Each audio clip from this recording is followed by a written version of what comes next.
రైతు సంక్షేమానికి కూటమి ప్రభుత్వం విశేష కృషి చేస్తున్నట్లుగా అవినిగడ్డ ఎమ్మెల్యే మండలి బుద్ధాప్రసాద్ తనయుడు నియోజకవర్గ యువ నాయకుడు మండలి వెంకట్రామ పేర్కొన్నారు. మంగళవారం ఘంటసాల మండలం కొడాలి పిఏసిఎస్ ఆవరణంలో ధాన్యం కొనుగోలు కేంద్రాన్ని ప్రారంభించారు. ఈ సందర్భంగా ఏర్పాటు చేసిన సభలో ఆయన మాట్లాడారు.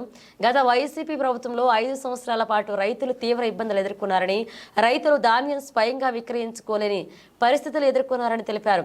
నగదు చెల్లింపులకు కూడా ఆలస్యం జరిగిందన్నారు. ప్రస్తుతం వాతావరణ పరిస్థితులు మార్పు చెందే అవకాశం ఉందన్న ధాన్యం కొనుగోలు వెంటనే చేపట్టాలన్నారు.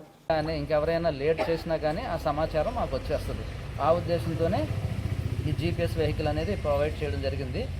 కావున జీపీఎస్ ఉన్న వెహికల్లోనే మీరు ధాన్యాన్ని అక్కడికి తరలించవలసిందిగా కోరుచున్నాము.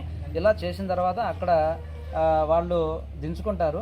అక్కడ ఏమైనా అభ్యంతరాలు ఏమైనా వ్యక్తపరిచినట్లయితే కనుక వెంటనే మా రైతు సేవా కేంద్రంలో ఉన్నటువంటి టెక్నికల్ అసిస్టెంట్కి మెసేజ్ వస్తుంది. వాళ్ళు ఆ మిల్లరు అదేవిధంగా ఇక్కడ ఉన్నటువంటి టెక్నికల్ అసిస్టెంట్ మాట్లాడుకుని ఎక్కడ పొరపాటు జరిగిందనేది ఇచ్చేస్తారు. వాళ్ళిద్దరే బాధ్యులు. రైతుకి ఎటువంటి బాధ్యత వహించాల్సినటువంటి అవసరం లేదు. ఏమైనా అక్కడికి వెళ్ళిన తర్వాత వీళ్ళిద్దరికి మధ్య ఏదన్నా ఎనాలిసిస్ దాంట్లో ఇష్యూ ఉంటే కనుక వెంటనే మేము మొబైల్ టీంకు ఫోన్ చేస్తాము. మచిలీపట్నంలో ఉన్న వాళ్ళు ఇమీడియట్గా వచ్చి ఇక్కడికి వచ్చి అనాలిసిస్ చేసి దానికి కరెక్ట్ ప్రైస్ అనేది నిర్ధారించి చేయడం జరుగుతుంది. సో ఇది మనం ఈసారి నిష్పక్షపాతంగా ఎవరికి కూడా ఇబ్బంది లేని విధంగా అందరికీ ఆమోదయోగ్యంగా చేసినటువంటి ధాన్యం సేకరణ విధానం అండి. దీనిలో మేము ఇప్పటికే అందరికీ కూడా అవగాహన కార్యక్రమాలు ఏర్పాటు చేయడం జరిగింది.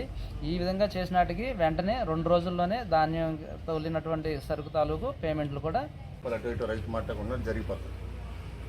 ఈ వడ్లు ఏంటంటే ఇక్కడ దగ్గరలో రైస్ మిల్స్ ఉన్నాయి. ఇలా ట్రాక్టర్ల మీద రైతులు తీసుకొచ్చేస్తే వాళ్ళకి 30 రూపాయలు 40 రూపాయలు మామూలుగా సంచుల్లో వేసి కాటాలు వేసి తీసుకురావాలంటే 40 రూపాయలు అవుతుంది. మళ్ళీ సైక్లోన్ అంటున్నారు వాతావరణం. రేపు కుప్పలేసి చేసే వడ్లు అంటే ఏవో గారు చెప్పిన ప్రాసెస్ ఓకే.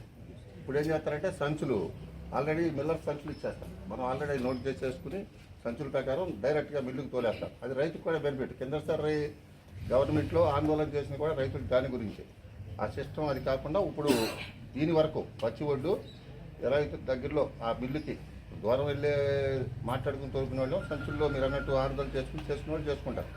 కొంత ఆయుసులు బట్టి కూడా మనం ఆర్బికేల నుంచి మనం ఇది చేస్తే మామూలు ఇది అవుతుంది. రైతులు చెబుదాం అనుకుంది కూడా నాకు తెలుసు అదే.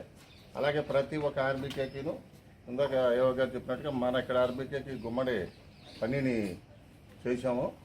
ఆ పని ఎదురుండా అలాగే ఒక రైతు మన రెవెన్యూ డిపార్ట్మెంట్ నుంచి ఒకళ్ళు, అగ్రికల్చర్ డిపార్ట్మెంట్ నుంచి వీళ్ళు ఇక్కడ ఉంటారు. పైన రాజాబాబు అలాగే ఎమ్మెల్యే గారు ఏ సమస్య ఉండ ఇది ఆల్రెడీ ఎమ్మెల్యే గారు దృష్టిలో చెప్తే ఓవరాల్గా ఆయన చెప్పన్నాడు. మనకు కావాల్సింది రైతుకి బెనిఫిట్, రైతుని ఇబ్బంది పరచకూడదు.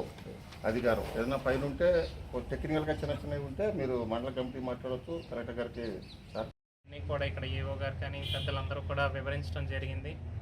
అయితే ఒకటే మనం గమనించుకోవాలి, మన ప్రాంతం ఎప్పుడు కూడా తుఫాను కానీ ఇవన్నీ ఎప్పటికప్పుడు విపత్తులతో ఇబ్బంది పడుతున్న ప్రాంతం. సో రైతులందరూ కూడా అది ఎప్పుడైతే వస్తుందో అందరూ కూడా అక్కడికి వెంటనే అందరూ కూడా వారి ధాన్యాన్ని పంపించాలని ఒక ఆలోచన ఉంటుంది. గతంలో కూడా మనం చూసుకుంటే ఎప్పుడు కూడా ఇబ్బంది జరుగుతూ ఉంది. ఇవాళ నవంబర్ 19 మనం గుర్తు చేసుకుంటే ఇవాళ ఉప్పెన దినోత్సవం. అంటే దివిసీమ చరిత్రలో ఎప్పుడు మర్చిపోలేని రోజు ఇది.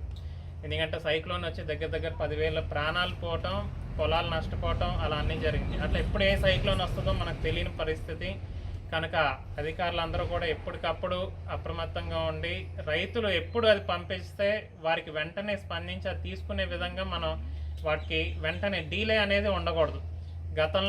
గత 5 సంవత్సరాలు మనం చూసుకుంటే రైతులు అనేక రకాలుగా ఇబ్బంది పడ్డారు. సంచీలు ఇచ్చే దగ్గర నుంచి చివరికి ధాన్యం అది మిల్లుల దగ్గరికి వెళ్ళే వరకు ప్రతిదీ ఇబ్బందే జరిగింది.